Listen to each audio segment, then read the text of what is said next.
Nakapag-isip nga itong si Ina matapos niyang mapagtanto-tanto sa kanyang isipan na mahalaga pala siya dito kay Yuan, at naisip niya na magkaiba pala talaga ang kambal niya na itong si Yuan at itong si Joanna. Kung anong sama ni Joanna ay kabaligtaran naman pala itong si Yuan, dahil kahit papano ay nagawa pa rin siyang iligtas instead na hayaan na lamang siya ng tuluyang malunod sa dagat. Samantala, ito ngang si Lola Arya ay sumusumpong naman ang kanyang sakit. Wala na naman itong maalala. Nagtatanong ito kung sino ang kanyang kausap, samantalang ito ay si Ina at itong si Nuno. Si Nuno ay nagtataka, ngunit ipiniliwanag na nga ni Ina na bumalik at nakalimot na naman ang Lola Arya, kaya ganon. Naintindihan naman ni Nuno at madali naman siyang kausap. Sa kabilang banda, sinabi nga nitong si Ina na huwag siyang mag-alala itong si Lola Arya sapagkat mahal pa rin siya ng kanyang mga apo, lalong-lalo na itong si Yuan. Sinabi niya na dahil sa ginawa nga ni Yuan kung saan naligtas nga siya sa dagat, ay bibigyan niya ito ng reward. At ang naisip nga niya ay bigyan ng chance itong si Yuan na i-meet nga si Lola Arya, at nang malaman niya na kasi na-miss na nga niya ang kanyang Lola Arya, ay siya na nga ang gagawang paraan para sila ay muling magkatagpo bilang kabayaran sa pagligtas nga ni Yuan sa kanyang buhay. Naisip ni Ina na hindi naman pala ganun kasama itong si Yuan, dahil na rin sa kabutihan ng kanyang puso nararapat lang na i-reconnect siya dito sa kanyang Lola Arya, lalo't na pag-alaman niya na labis siyang nag-alala dahil hanggang ngayon hindi pa niya nakikita ang kanyang Lola Arya.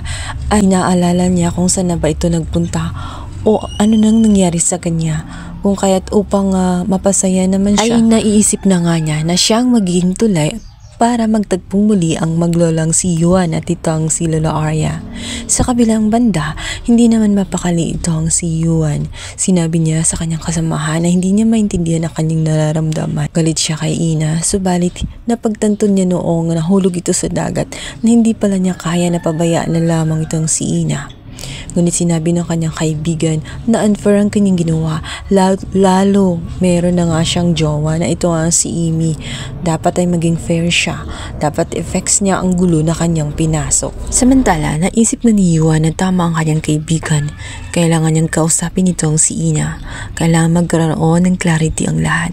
Di na niya palalagpasin pa ang pagkakataon na sabihin na nga ang katotohanan at atong totoo niyang nararamdaman kay Ina, kung kahit ito'y kanyang tinawagan upang makausap. Ngunit magugulat nga siya dahil instead na sa Ina ang dumating ay ito nga ang kanyang paranoid na girlfriend na ito nga si Amy.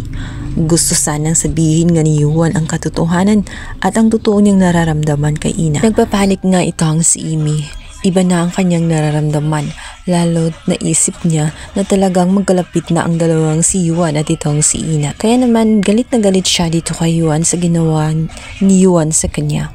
Ngunit sinabi ni Yuan na dapat ay hindi siya magalit dito kay Ina, sa kanya na lang at siya na lamang sisisihin. Parang inamin na rin ni Yuan na nagchichit siya at talagang wala siyang pagmamahal dito kay Amy.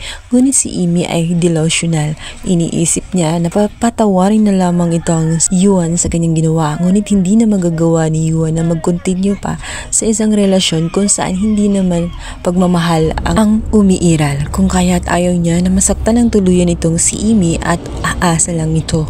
Ngunit si Amy ay tela hindi pa rin gising sa katotohanan na hindi siya mahal nitong si Yuan. Sinabi niya na maaring ginawa lamang daw yun ni Yuan na pagtaksilan or paglaruan ang feelings nga nitong si Ina para lang makaganti sa ginawa nga nitong si Ina sa kanya. Desperada nga itong si Amy na manatili sa kanya itong si Yuan. Subalit ayaw na nga ni Yuan. Kahit halikan pa siya nito ay wala nang response itong si Yuan, sapagkat wala siyang gusto kay Amy. Napipilitan lamang siya na pakasamahan nito dahil sa kanyang ina. Kaya naman naitulak lamang niya itong si Amy.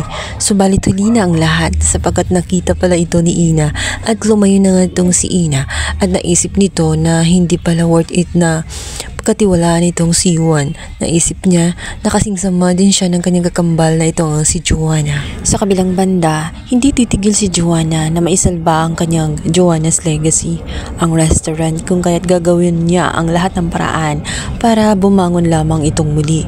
Sinubukan niyang lapitan itong si Ina upang gamitin sana ito para matulungan siya na ahon mula sa pagkabagsak ng kanyang resto. Ngunit wala nang tiwala itong si Ina.